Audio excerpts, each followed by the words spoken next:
Olá, irmãos, bom dia a todos. Hoje seguimos com a nossa escola bíblica dominical. Tema da nossa aula de hoje: a nova condição do salvo. Estamos aqui estudando a carta aos Gálatas e hoje estudaremos o capítulo 4. O versículo-chave proposto para hoje se encontra em Gálatas, capítulo 4, versículo 7, onde a palavra do Senhor diz o seguinte: assim você já não é mais escravo, porém filho, e sendo filho, também é herdeiro de Deus. Gálatas 4, verso 7. Gostaria de introduzir nossa aula com a seguinte pergunta: quais as implicações de se pertencer à família de Cristo? Em nossa última aula, nós aqui argumentamos sobre a palavra de Paulo de que nós nos tornamos família de Deus, filhos de Deus, por meio da fé em Jesus Cristo. No capítulo 3, nos versículos 26 a 29, Paulo traz o que é o cerne do Evangelho, a adoção como filhos de Deus aos que creem em Jesus Cristo. Olha o que diz a Bíblia. Gálatas 3, versos de número 26 a 29. Pois todos vocês são filhos de Deus por meio da fé em Cristo Jesus. Todos que foram unidos com Cristo no batismo se revestiram de Cristo. Não há mais judeu, nem gentio, escravo, nem livre, homem, nem mulher, pois todos vocês são um em Cristo Jesus. E agora que pertencem a Cristo, são verdadeiros filhos de Abraão, herdeiros dele, segundo a promessa de Deus. Paulo enfrentava na Galácia, nas igrejas da Galácia, a penetração de falsos irmãos que argumentavam que não era somente a fé em Cristo que fazia com que o povo gentil se tornasse filho de Deus. Era necessário que eles se amoldassem à cultura judaica. Esses falsos irmãos alegavam que havia então, portanto, uma cultura superior às demais culturas deste mundo, e essa cultura era a cultura judaica. Enquanto os gentios da Galácia não se submetessem aos ritos e cerimoniais dos judeus, eles não poderiam ser salvos. A fé em Cristo, somente a fé em Cristo, não era suficiente. Paulo então vai argumentar no capítulo 3 que a justificação, ou seja, ser declarado justo por Deus, se dá tão somente pela fé. E ele nos expôs de modo brilhante o exemplo do próprio Abraão, que foi declarado justo por Deus, não pelo mérito da lei, mas sim pela sua fé na promessa de Deus. De tal modo que ele então vai assegurar para nós que nos tornamos família de Cristo, que somos revestidos de Cristo, nos tornando então filhos de Deus, não por nossa cultura, nem por nossa posição social, ou muito menos pelo nosso gênero.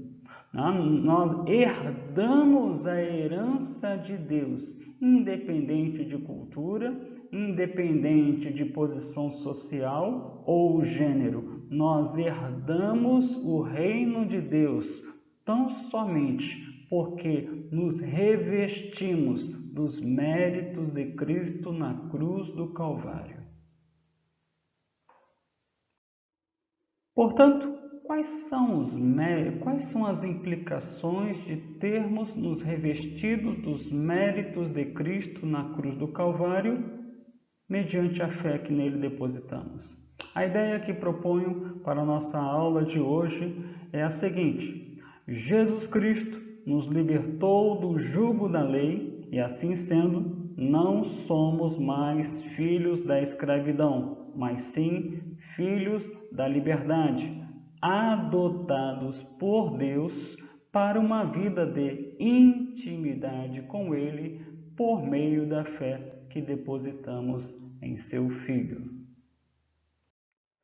Tratando das implicações de nos tornarmos família de Cristo mediante a fé que nele depositamos, eu dividi o capítulo 4 da carta aos Gálatas em 3 partes. A primeira parte vai de Gálatas 4, do versículo 1 ao versículo 7. E eu deixei como subtema o seguinte: a intimidade é para os filhos.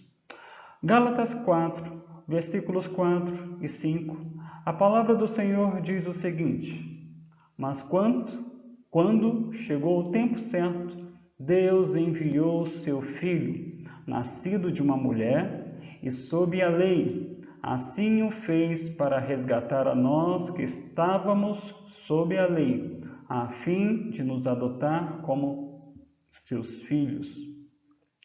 Gálatas capítulo 4, do versículo 1 ao versículo 3, Paulo faz uma comparação dizendo que os crentes da Galácia eram como os herdeiros de uma herança a qual eles não poderiam desfrutar enquanto não alcançassem a maioridade. O herdeiro está em posição semelhante à do escravo enquanto aguarda a sua maioridade. Apesar de ser dono de toda herança, ele não pode gerenciar a própria herança, estando então sob os cuidados de guardiões, estando sob os cuidados de tutores e administradores. Assim, Paulo descreve os crentes da Galácia. Eles viviam de acordo com os princípios deste mundo. Apesar de não conhecerem a lei de Moisés, apesar de não conhecerem a cultura judaica, mas é algo que é notório em qualquer cultura, a tentativa do homem de alcançar sucesso mediado por seu desempenho pessoal. Isso acontece na esfera religiosa, isso acontece na esfera secular. Todo ser humano pauta o seu sucesso mediado pelo termômetro de sua performance, seu desempenho pessoal. É aí que ele dirá se é um homem feliz ou não. Segundo o apóstolo Paulo, os crentes da Galácia não deveriam viver de acordo com esse termômetro, porque Jesus Cristo veio ao mundo no tempo estabelecido por Deus para nos resgatar desse domínio da lei, desse domínio do mérito próprio, do desempenho pessoal, da performance.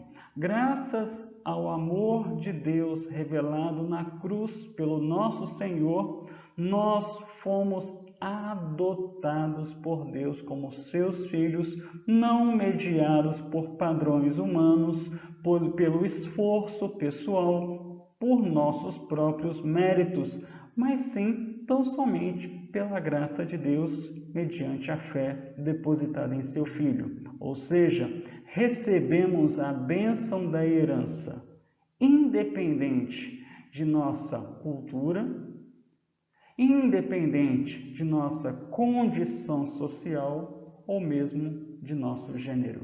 Não há homem nem mulher, escravo ou livre, não há judeu nem grego. Somos filhos de Deus, tão somente porque, na plenitude dos tempos, Deus se revelou a este mundo por meio de seu Filho amado e também se revelou de modo especial na minha vida e na sua vida.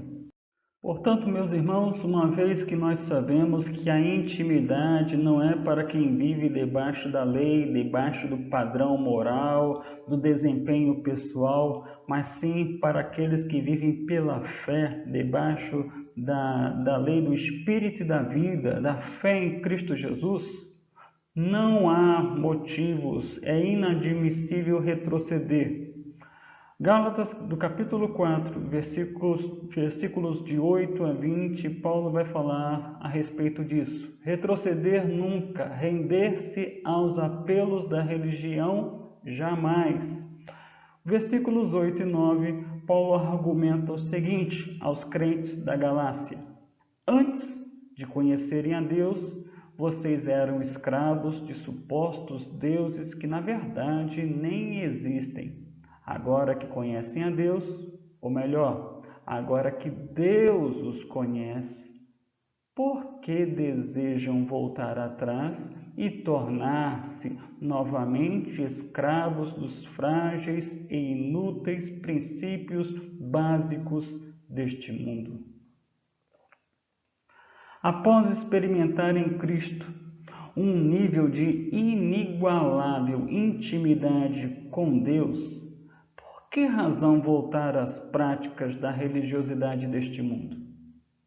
O apelo de Paulo aqui aos crentes da Galácia envolve argumentos robustos, envoltos de muita emoção e crítica àqueles que eram falsos irmãos que haviam penetrado na vida da igreja, na comunhão dos santos.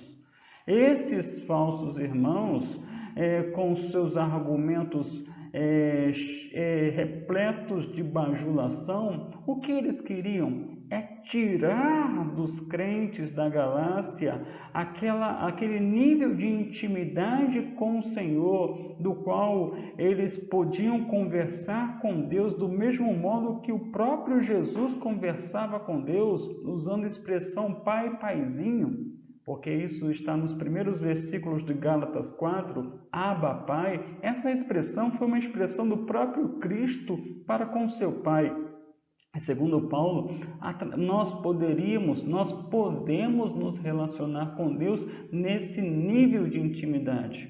Mas os falsos irmãos queriam roubar algo de muito precioso na vida dos Gálatas, através de colocar sobre os seus ombros o peso de viverem novamente debaixo da lei. A verdade, meus irmãos, é que os crentes da Galácia, eles não conheciam a lei dos judeus. Eles conheciam a vida conforme este mundo. Na época do mundo antigo, eles viviam na idolatria, viviam na promiscuidade, que era muito comum na região da Ásia, da Europa, naqueles tempos. Mas o que Paulo aqui está assegurando é que tanto o que vive na promiscuidade, assim como aquele que vive na religiosidade, no legalismo, tem algo em comum. Eles criam ídolos da performance humana que vão de encontro ao que é a pregação do Evangelho e promovem grande insegurança ao coração humano. Através da bajulação dos falsos irmãos, eles queriam não somente estar debaixo de insegurança, mas promover também insegurança na vida daqueles que foram libertos do medo e da insegurança quando encontraram a verdade do Evangelho de que nos tornamos aceitos por Deus, tão somente pela fé que depositamos em seu Filho. Portanto, meus irmãos, Paulo aqui vai dar o desfecho à sua série de argumentos de que é inadmissível voltar a uma vida de busca de relacionamento com Deus mediado pelo desempenho pessoal, através de uma ilustração de duas personagens da Bíblia, Sara e Agar, que representam a fé na graça ou a fé nas obras. Gálatas, do capítulo 4, versículos 22 em diante, ele vai tratar sobre essa ilustração da graça e das obras através dessas duas personagens, Sara, esposa de Abraão, e Agar, que era sua empregada. Gálatas 4, versos 22 e 23, diz o seguinte: de acordo com as Escrituras, Abraão teve 2 filhos, um nascido de uma escrava e o outro de sua esposa, que era livre. O filho da escrava nasceu segundo a vontade humana. O filho da mulher livre nasceu segundo a promessa. Por que Paulo aqui vai trazer essa reflexão com essa ilustração, esse simbolismo de Sara e Agar se referindo à graça e às obras? Os falsos irmãos que penetraram na vida das igrejas da Galácia argumentavam de que os gentios só se tornariam filhos de Abraão se seguissem a lei de Moisés, se tornassem judeus através do cumprimento dos ritos e cerimoniais da cultura judaica. Mas aqui Paulo faz uma ilustração muito importante para que os gentios pudessem compreender que Abraão, para que nós nos tornemos filhos de Abraão e, por conseguinte, filhos de Deus, amigos de Deus, pessoas que têm um relacionamento de intimidade com o Senhor, não é mediado por nosso próprio esforço, mas sim pela fé que colocamos na promessa de Deus. As figuras de Sara e Agar servem para ilustrar fé na graça e fé nas obras. Ser um filho de Abraão debaixo da lei simboliza fé nas obras, ou seja, vida de escravidão, enquanto ser um filho de Abraão debaixo da fé, mediado pela promessa de Deus e não o nosso próprio desempenho, significa fé na graça, o que nos torna filhos da promessa. Todo relacionamento com Deus, que é fundamentado na iniciativa do próprio homem, está fadado a uma vida de escravidão, enquanto que o relacionamento pautado na fé propicia vida, crescimento, amadurecimento de uma íntima comunhão com o Senhor.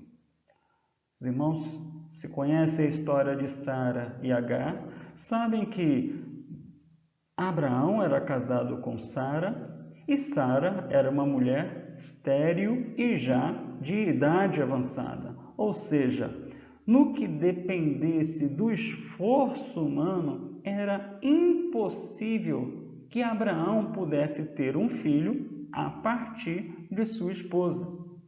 Veio de Sara a ideia recebida por Abraão de dar Agar para com que ele pudesse ter um filho e assim houvesse uma descendência para Abraão. Isso, de acordo com a palavra de Deus, era algo que não era aceito por Deus, não estava de acordo com a vontade de Deus, mas estava de acordo com a cultura da época. E Abraão aceitou Agar, teve com ela um filho, seu nome se chamou Ismael, e ele representa aqui, de acordo com a ilustração de Paulo, como um filho ilegítimo, que é fruto do esforço humano, que é fruto da tentativa do homem de suscitar uma descendência para si. Enquanto que Sara, o filho que vem de Sara, Isaque, o filho da promessa, é algo que dependeu tão somente da intervenção de Deus. Fé na graça é confiar de que Deus traz vida aonde não havia possibilidade alguma de haver vida. Fé nas obras é a tentativa do homem de promover vida através de seu próprio desempenho pessoal. Concluindo, meus irmãos, em poucas palavras, o que aprendemos com Gálatas capítulo 4?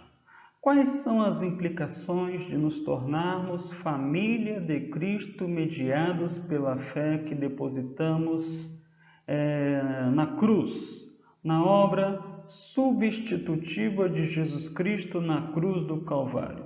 Primeira, somente a fé exclusiva em Cristo propicia uma intimidade com o Pai como jamais experimentada. Tratar Deus como Abba Pai, que foi a forma de tratamento do próprio Jesus para com Deus, isso não advém de nosso desempenho, de nosso esforço pessoal, mas é obra da graça de Deus.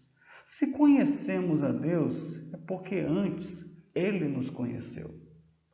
É inadmissível retornar aos princípios de alcançar um relacionamento com Deus através do desempenho pessoal, quando um dia fomos apresentados ao Evangelho, a uma vida vivida pela graça.